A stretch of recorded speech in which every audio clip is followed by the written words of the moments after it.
Parada ng mga sasakyan patungong Quirino Grandstand, lalo pang humaba, nakabuntot doon si Edwin Duque, RH23. Edwin. Kuya Angel, yung parada ng mga sasakyan ngayon, kapag galing ka ng Espanya, abot na halos ng Espanya, yung sinakop na parada ng ating mga kapatiran sa Iglesia, no? Kaya itong northbound, pag papunta ka ng Quiapo, may mga nakapark na rin, Kuya Angel, at ina-assist ito ng mga alagad ng batas at ng Iskan International. At kung titignan mo, naglalakad na lamang yung ating mga kapatiran patungo ng Quirino Grandstand.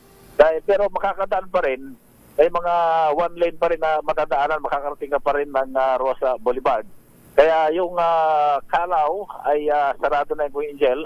Pwede kang dumaan sa may UN Avenue at kakaliwa ka sa Babini at pagdating mo naman sa may Pedro Paura, doon ay medyo maluwag-luwag. Pero pag mismong lalabas ka ng Rosa Boulevard, sarado na yung mga eskinita.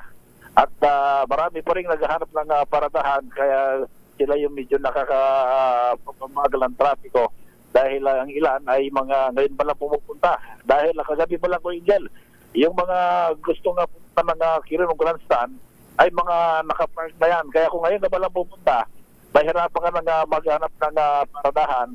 Kaya yung iba ay sila yung nakakaharang doon sa mga daanan ng ilan dahil ngayon pa lang sila naghaharap ng paradahan. Pero wala pa namang, maganda naman yung pag-assist ng ating kapulisan sa traffic.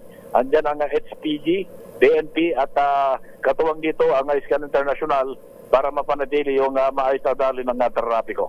Wala pa rin dito sa bagay ng Quiapo, RH23 at dito kinagulat sa Disa Race, una sa Pilipinas, una sa Pilipino. Maraming salamat, Edwin.